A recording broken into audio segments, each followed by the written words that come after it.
Zoran Milanović u svakom slučaju jučer je u Saboru pokazao drugo lice. Mediji su jedinstveni u ocjeni da je svojim impresivnim nastupom gotovo pomeo oporbu, no stručnjaci koji se bave retorikom primjećuju da mu prijeteći prst ipak nije trebao.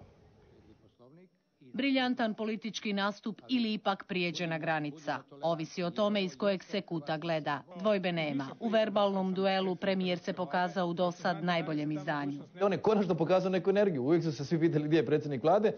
No u toj energiji ipak je na trenutke prelazio granicu. Nemojte da vam pišu takva pitanja, vi ste ipak akademik. Dajte se koncentrirajte. U politici da biste bili vjerodostojni ne morate biti najobrazovanija osoba. Morate imati malo karaktera i nešto znanja. Da biste razumjeli Hrvatsku, morate imati nekakvo iskustvo života u Hrvatskoj. Vi očito Hrvatsku ne razumijete.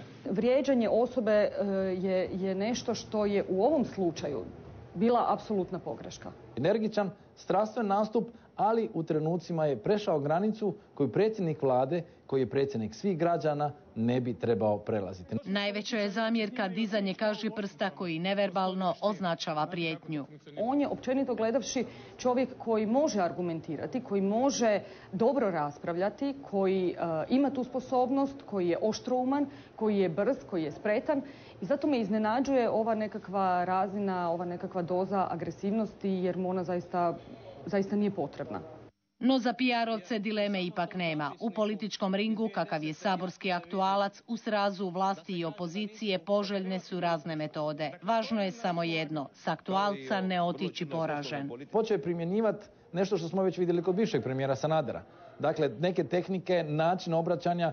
Sanader je isto tako meo sa zastupnicima SDP-a, ko što je i jučer Milanović pomeo zastupnike HDZ-a.